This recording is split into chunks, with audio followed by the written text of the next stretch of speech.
my friends are synths. Let's start off with the important bit, because if I leave this until the end of the video, you'll have switched off by then and it'll be too late. So, I've got a new album coming out in February of 2026. It is called Pick and Dry. It's available on vinyl, CD and digital, and you can pre-order a copy now at shop.allmyfriendsaresynths.com. If you do that before the 31st of October, you get a chunky discount, partly because I'm an incredibly generous individual, but mostly, to be honest, because I need your money to actually press the bloody thing. So, with that awkward bit of self-promotion done, here's the story of how the album actually came into existence. And if you don't like this kind of video, you can blame the person who told me that they were sick of YouTube channels trying to do exposés on social topics like Spotify, and that we should just stick to talking about music. So here we are, I'm talking about music. Now, I am no stranger to putting out an album or two. In fact, I've got a bunch floating around out there under different aliases and with different bands. For a while though, my approach has been pretty simple. I write music on an ongoing basis, keep a record of all of the tracks that I've created in a Notion database, and then build up collections based around a central theme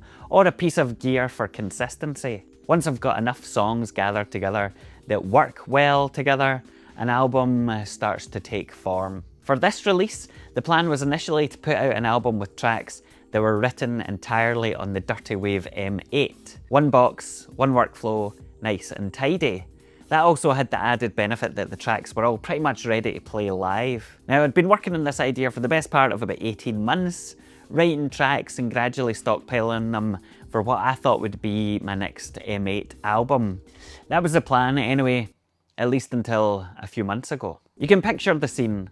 It's the night before I am due to fly out to Guadalajara to play a few late night shows with my friend and founder of EMOM Mexico, Pablo. As I'm packing up my toothbrush, I discover that my sets are going to be about an hour long each, which is great, except that I didn't really have an hour's worth of properly danceable music. Now yes, I do have loads of tracks in my back catalogue, and there are a few bangers in there, but nothing that was going to, satisfy a crowd of what I imagined to be properly mental Mexican underground electronic fans, at least not for that length of time. I had to prove myself, so I had a bit of a problem. Over the course of the next 24 hours, I spent my time in airport lounges, aeroplanes, and questionable pod hotels, tearing through old projects and what you might describe as something of measured desperation. I happened upon a bunch of tracks that I'd been writing on the Octa track, trippy up-tempo stuff that I'd set aside for a totally different release, and I realised that they were actually pretty good, and perhaps just what I was after.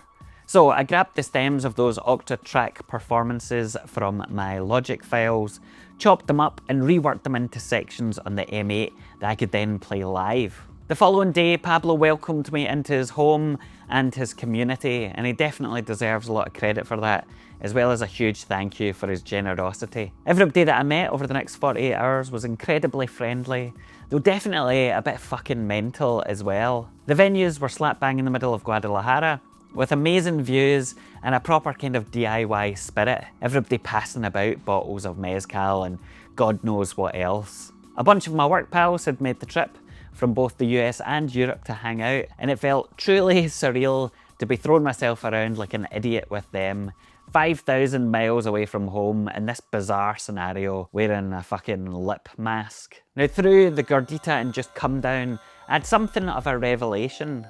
Those Octa track stragglers, the ones that I'd almost forgotten about and rebuilt hastily in the M8, were the tracks that actually hit the hardest. While it might be nice for us geeks to know that one bit of gear was used for an entire album, it also doesn't really matter, so long as the end result sounds and feels good.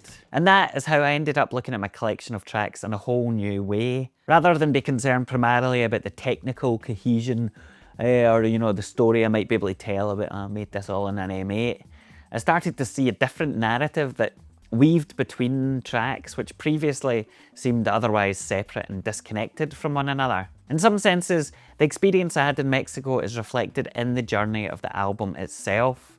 From the anticipation and wobbly come up to 4 AM euphoria and afterglow, it all just kind of slotted into place nicely, the shape of Pick and Dry finally obvious. Hopefully you'll enjoy it as well, and if you want to secure a copy of the limited vinyl or CD and help me out, Now is as good a time as any to head over to shop.allmyfriendsaresynths.com and get your pre-order in whilst they're still discounted.